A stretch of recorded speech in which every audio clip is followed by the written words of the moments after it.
see how the voice carries from over here. So we're going to do some mixing today. So we've got these planter raised bed borders poured. They've been dry curing for about a week. After 2 weeks wet curing, those pavers are probably ready to come out too. Actually, see a little bit of definition from the leaves. Not so much in those two, but the artichoke and the strawberry came out quite nicely. And then we got this we're going to become familiar with. This electric mixer. And got a 2-pack of the 48-inch molds came in. Got my other 2 molds back there. And we will open those up and put some mud in them. Alright.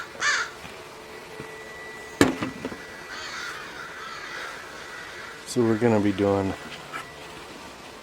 some of those concrete pavers today, but just in case I run into having a little bit more concrete than I need, I'm going to go ahead and get some of these cut so I can make some of those extra little round pavers with the excess. I'm just marking them out at 2 inches. Let's see if 2 inches thick is actually the right thickness for those or not. But only one way to play. But I know. Let's do it.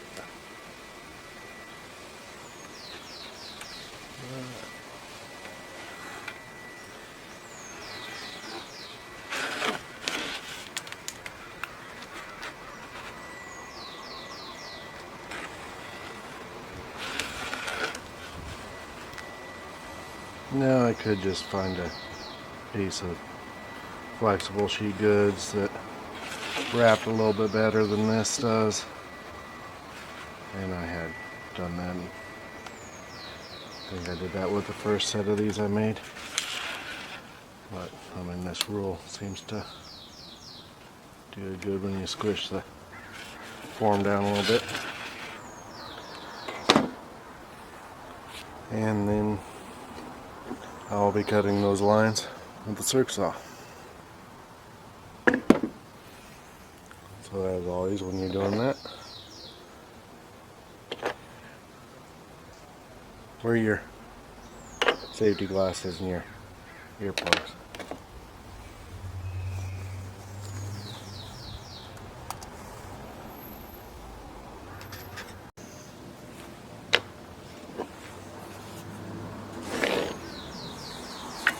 Don't forget to set your depth.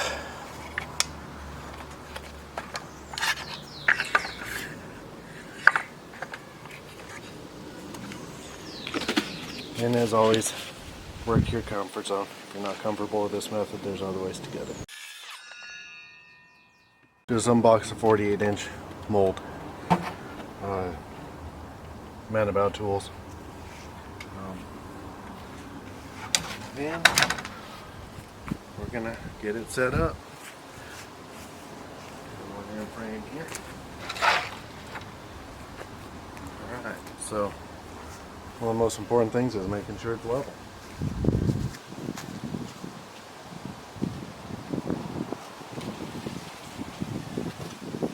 So, grab my level. 4-foot level for a 4-foot form.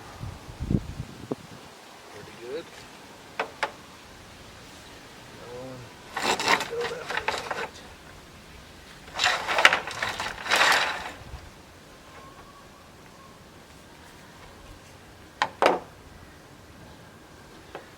So I'm working on a bed of bark mulch or whatever you want to call it, or dust. People call it a bunch of different stuff. So it's easy to kind of move around to level it out. It's a walking path in the garden. And now, one of the things you've always got to do is oil your forms so that the concrete doesn't stick to them. So I was wiping around the cotton rag a lot with I'm using mineral oil. You know, they sell it under a variety of uses. Man About Tools says you can get it a lot cheaper at a farm and feed store. Just haven't stopped at one the last couple days. So I'm going to use a basting brush and move the form. Make sure you're liberal with it.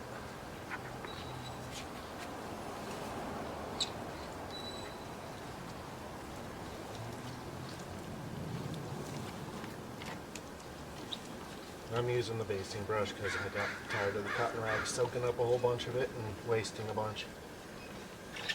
This way I can just put this in a jar and use it again. So don't forget to get that pipe.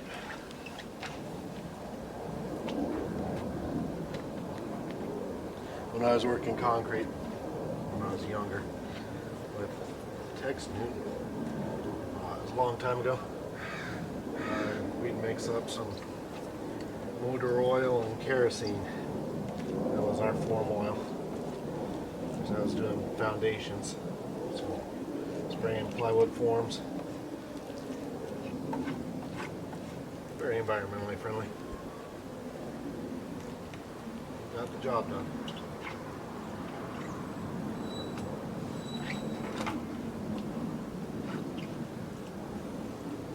And just kind of make sure you're liberal with it. The more you do this here, the less it sticks, the less you have risk of chipping out when you remove the form.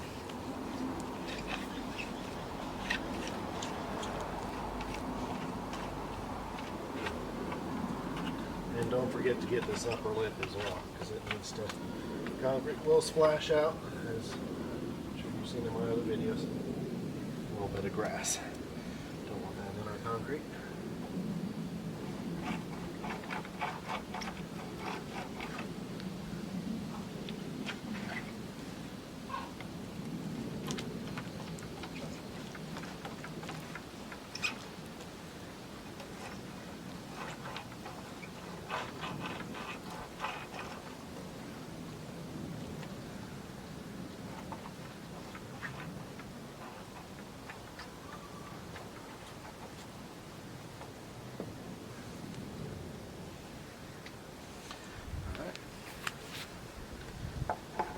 That's one oiled.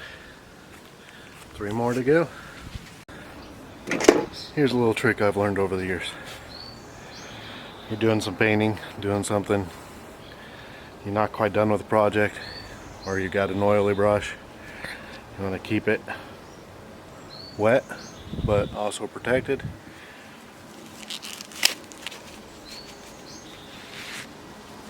If it's paint, throw a little rubber band around the top. Good to go. What I'm realizing is going to be a challenge for me is that as things change,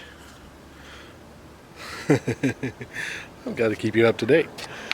So got these sheets of plywood that have a coating on them. I bought them for cabinetry, but they're got a coating on them, varnish, that will keep the concrete from attaching, so we won't have to worry about oiling them. But that's where we're going to be pouring. Let's get this party started. Yeah.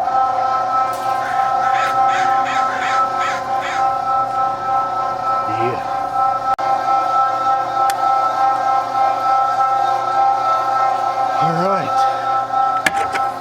Add a little bit more water.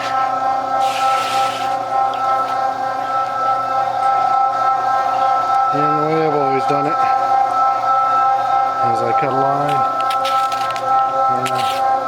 Cut the edge of the bag. kind of in a T shape. I'll show you a little bit better detail of that at some point. But right now I'm going to get it in the mixer.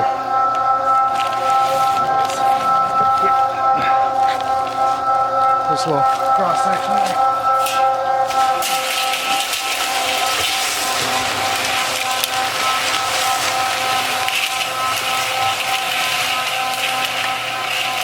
And there we go.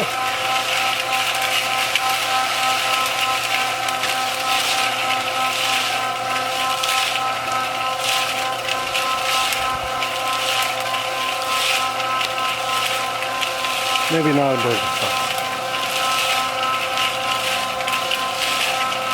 They are steel toe. Every tool that you use for concrete, better if it's wet before you use it. Every time, all the time. I'm going to switch you over to the form.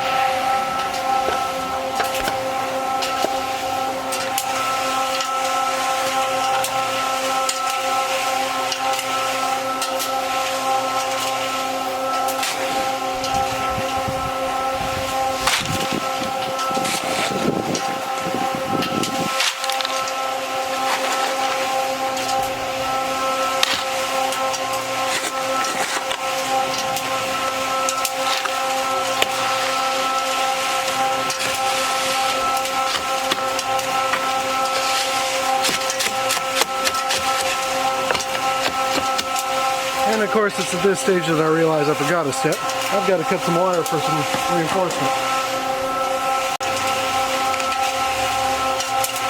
Otherwise, it'd be an hour and a half video of me wrestling wire.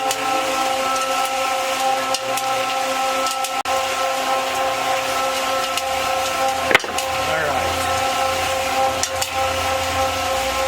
I recommend you cutting the wire and getting it prepped before you get the concrete in there.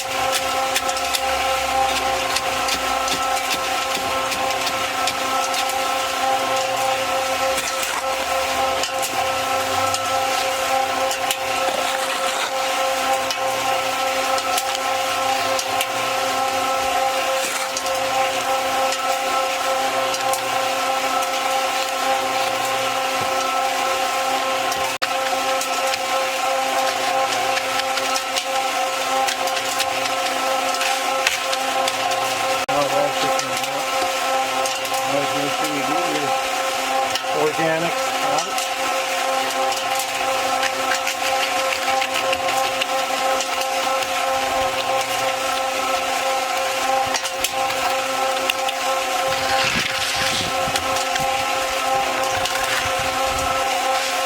Not much in there.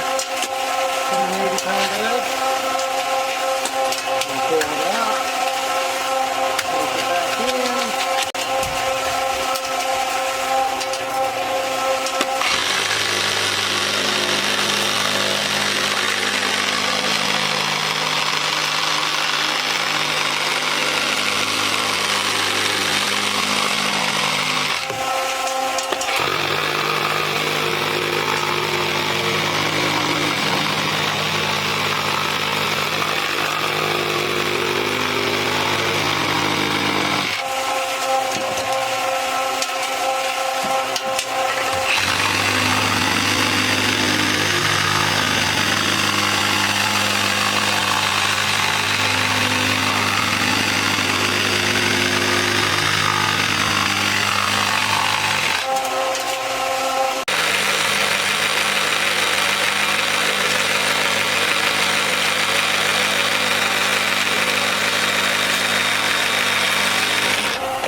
All that work so that we could have these forms, these shapes. So what these are going to do is these are made with an integral hole in them so that they will connect together. So it's just basically 1/2-inch rebar, connects those together, forms your rectangle, square, etc. Now my dad and I are working on, well, he's working on an adaptation to make different shapes, and if he's successful, we'll add that in. Get to work, Dad. Didn't see that coming, did you? But yeah, that's what we're doing this for.